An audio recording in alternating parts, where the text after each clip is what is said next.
everyone, this is Melanie and I'm on the customer experience team here at Batchbook.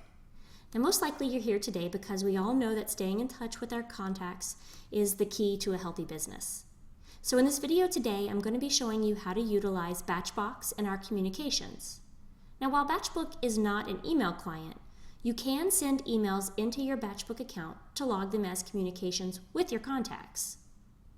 To get started, let's head over to the personal settings, which you can access by clicking on your name in the upper left-hand corner and then selecting Preferences.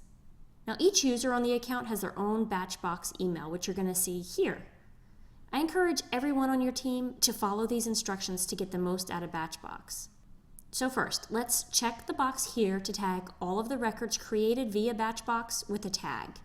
I recommend that if you're using Batchbook with a team, you go ahead and standardize this. So Batchbox dash your initials or your name is a great format. Now let's copy this Batchbox email address and head on over to our default email client. I've already done this to save a little time, but I suggest you go ahead and save your Batchbox email address as a contact so that it's easy to remember and pull up. You'll see it's a normal email to a friend about a dinner that I've got here, but I've included the Batchbox tag in the BCC field. And that BCC field is what makes all the magic happen. So when I send this email, a couple of things are going to happen. First, of course, is that the recipient's going to receive this email as normal. So in addition to that, a copy will also be sent to your Batchbook account. And that communication will live here on your Communication tab. So let's take a look.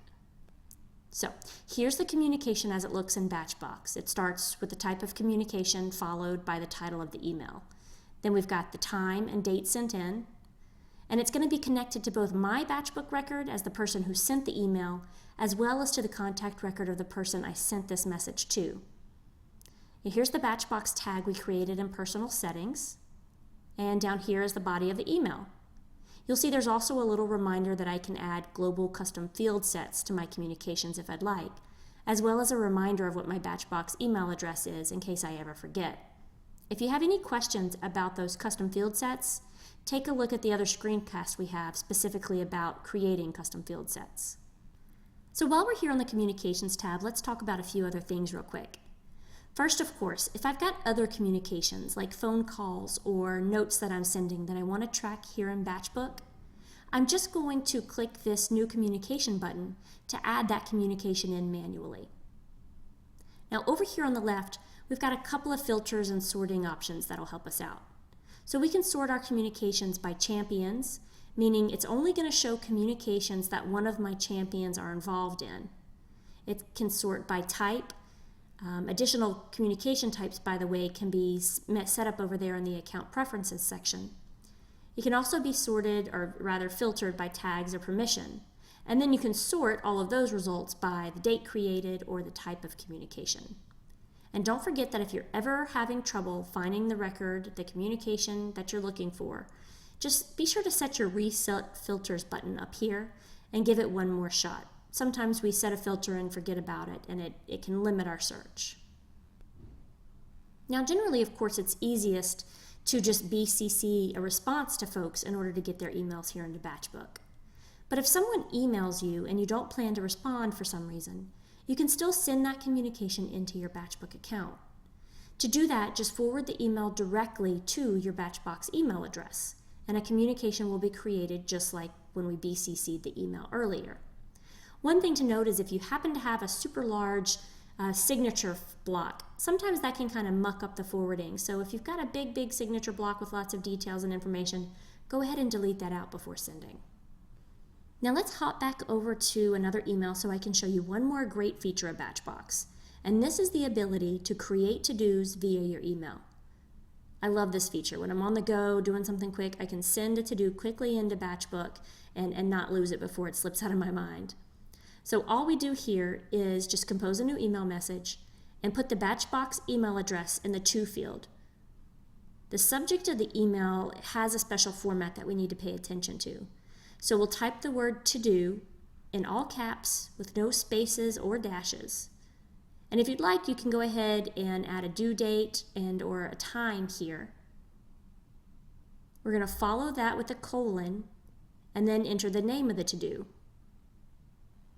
Also, if you've got a tag that you want to include, you can go ahead and include it here on the subject line by opening up a curly bracket, typing in the tag name here. If you've got more than one, you can go ahead and separate them with a comma, and closing the curly bracket.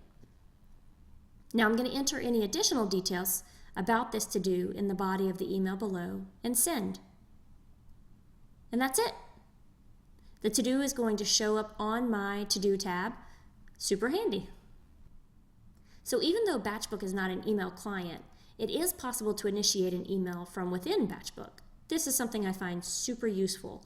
So I'm in Batchbook working with a contact, got all their information right in front of me, and if I need to send them an email, instead of having to hop on over to my email client, I can just click the little green arrow next to their email address, and it launches my default email client. The recipient's name is already in the To field, and so is my Batchbox email address in the BCC field.